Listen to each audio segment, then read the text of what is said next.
Hey guys, how's it going? On today's video, we're going to be pulling out the ABS wiring and cruise control wiring out of your E30 harness. I'm not just going to be cutting the wires, I'm going to be fully removing and going through the harness to remove the wires for ABS and cruise control.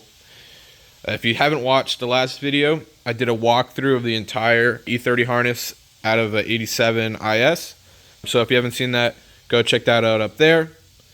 And if you have, let's get started. Please excuse the background noise. There's nothing I can do. The shop next door are welders and they're always grinding. But I'm going to do a quick recap of all the ABS wiring so we know what we're removing. So starting from the front of the harness, this is all the way by the passenger side headlight.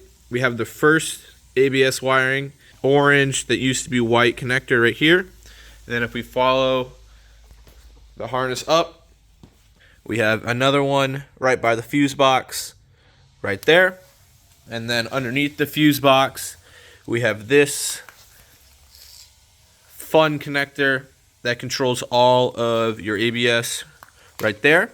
Oh, completely forgot, I'm also going to be deleting to the ABS distributor in the engine bay, the solenoids that run everything, going to be deleting that.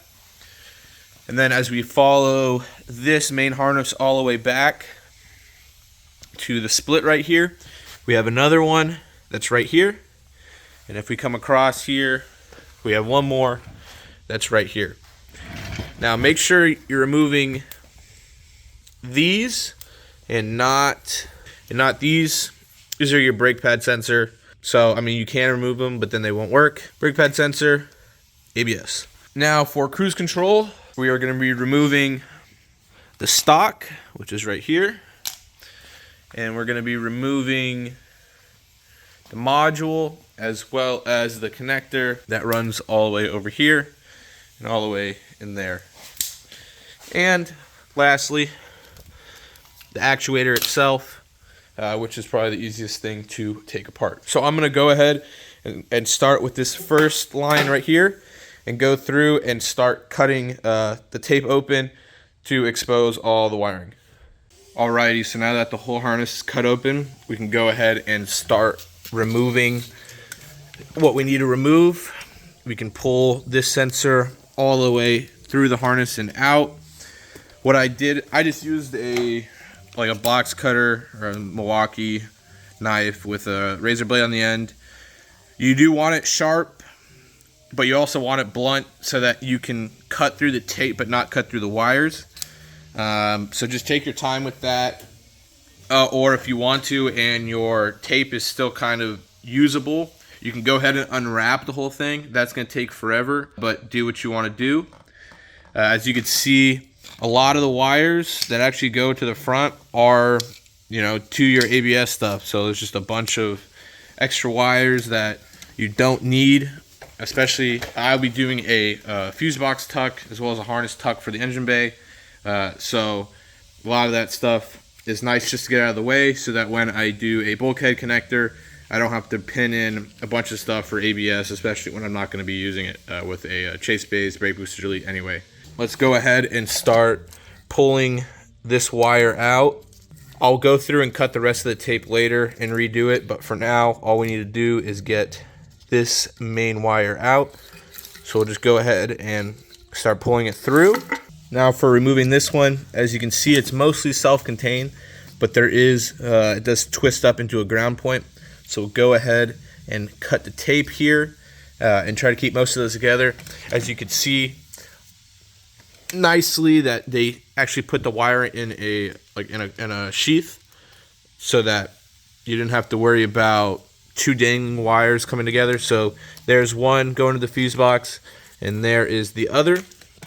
So I'm gonna go ahead, cut this open and pull all these wires to the side, and then we'll go through, possibly open up the fuse box, we can pull them through and then get to removing it past the firewall. So here we have without the tape. If you wanted to do this, you can go ahead and uncrimp this and then recrimp it for another one. I said I wasn't gonna cut anything, but this is just a ground which you can then just pull back and reattach. So I'm going to go ahead and snip it right there just so I don't have to get rid of the rest of this clamp that's already connected to it. So I'm going to go ahead and just cut right at the connector, and then this whole loom will pull itself right out. So now we're going to go ahead and open up the fuse box. We have one Phillips head right there, and we're going to have another Phillips head underneath this relay. Okay, then we'll just go ahead and separate this. Kind of give it a wiggle. And everything here just slides up like that. Let's go ahead and slide that up and out. Kind of jiggle this forward a little bit. Everything on the other side slides up and out too. Should give you a little bit more room. Not a ton of room to work in here, but just enough to get things going. If you look in here, you could see that this whole branch of wiring is separate from the actual panel itself because it has nothing to do with it. We're gonna go ahead and separate that. Since I'm gonna be tucking this inside the car, I no longer need the weather stripping here. If you're not gonna be tucking your fuse box and you're doing this, I wouldn't recommend cutting it, or if you do, just put it in a spot where when you go ahead and put it back on the firewall, it closes itself. So cutting it like right here at the top, but don't want to cut it. Go ahead and start from the back and get all the wires forward so that when you can go ahead and split the wires here and then shove them through, and then you're gonna pull them out this way. But since I'm tucking everything underneath, I no longer need this, so I'm gonna go ahead and just cut this. Now, I do have everything outside of the car, so it's going to be harder to test. I will not rewrap everything until I'm back in the car and everything's tested and good, and then I'll either pull the harness back out or I'll just go ahead and wrap it while it's in the car. You always want to make sure, if you can test it outside the car, test it outside the car. If you can't test it, you don't have the tools to test it, then go ahead and wait until it's back in the car to test. Alrighty, split open the whole harness and just pulled these out and zip tied them so that they're out of the way. So now that everything down is good, we can go ahead and finish up the last bit of wiring that goes up into that pigtail right there, and then feeding it back out through here. I'll probably end up cutting this. If you're doing this inside the car, good luck. Obviously, if you don't care about the wiring, I'm doing this just so I can try to leave everything whole. But if you don't care about the wiring, just go ahead and snip and pull stuff through the firewall and be done with it. Don't worry about, if you don't care about leaving the extra wiring, just cut the connectors at the end and don't even go through the whole harness. Obviously, you can just cut that off and just yank the wires through. Obviously, if you're trying to thin some of the wiring, you can open it a little bit and just cut what you don't need. But then again, I am trying to keep it all intact, so we're just gonna continue through it. Went through and depinned each connector so I could feed it through. It looks like we have one more ground in here for that wire, which is this one right there. So go ahead and get that cut off. Looks like we have everything disconnected, but we do have one wire that just seems to want to. Looks like we have two more wires that are all twisted in here. I gotta depin them again, pull them through, and we should be done. Okay, so now let's get this module out. As we can see here, most of the wiring just goes to the harness itself, but then we have this nice one little straggler green wire that runs up in this harness. So I'm gonna go ahead and cut that open. There we go, runs right in here to a giant connection. So just gonna go ahead and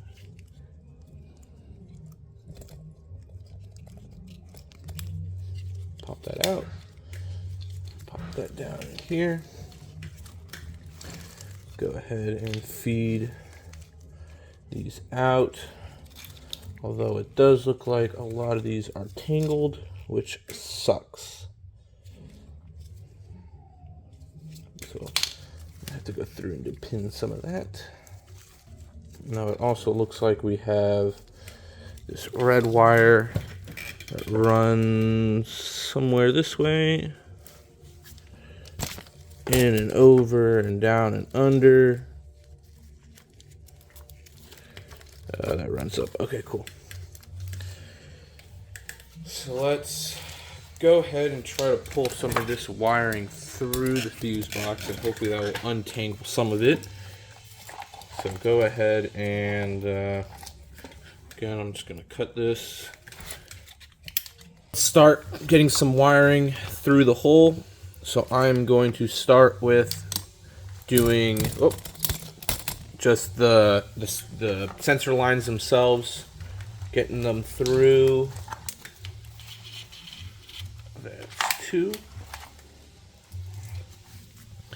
Now let's go for all this wiring right here.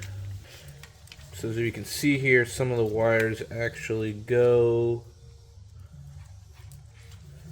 into here and across to the main power wire here. Okay, so we're gonna have to go ahead, cut open this. Now that we got the whole thing cut, we're just gonna go for the smaller of the 2. I'm just gonna go ahead and cut it. So we'll take the smaller of the 2 and feed it back across here. I believe the rest of the wires are good to just pull through here. Go ahead and pull this thing through. Okay. Just pull the power wire all the way through.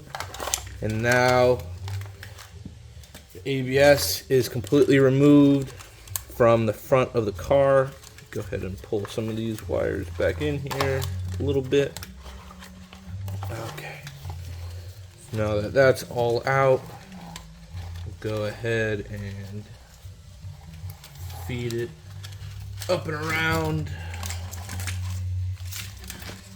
Okay, so it looks like we have 2 grounds coming in here into this main ground. So I'm going to go ahead and cut what I don't need.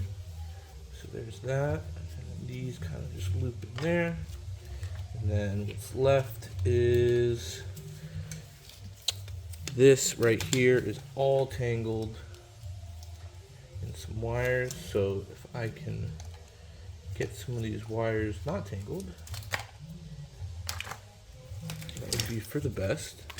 Back of the plug is going to the red, the double red and yellow. I'll go ahead and pop this out here. I think we should be able to pull these pins out. I don't know if this was by mistake or they do this on purpose, but you cannot get this red wire out, which is a double pin to that one connector, because it's routed through 2 more pins that go to the blue plug on the back of the cluster. So I'm gonna have to go ahead and just snip it, and I'll go ahead and solder it back together. But now that those wires are separated, let's hope that is it and everything else is disconnected, and it's not. We got a few more wires running in here. We have a blue and a green, and okay. So this blue one goes to the connection right here. So we can go ahead and get that off. And it looks like we have one last wire here. It is a green and red, which is running down here. So that green and red ran all the way down the harness to this connector right here. Last wire. Go ahead and snip that. Go ahead and just pull it through. And there we go. The whole ABS system and wiring has been fully removed from the body harness. There we go. That is everything. What a mess. All that had to be cut and everything. So was it worth it? No. Did it get the job done? Yes. So I'm going to end the video here for part 1, and we'll just do part 2 for removing the cruise control system, which hopefully should be easier. than the ABS system, since it is only just right in the front here. So thank you guys for watching. Don't forget to like and subscribe. Follow me on Instagram at @TheMassDriver. If you have any questions, put them down in the comments down below, and I'll respond. And have a good day.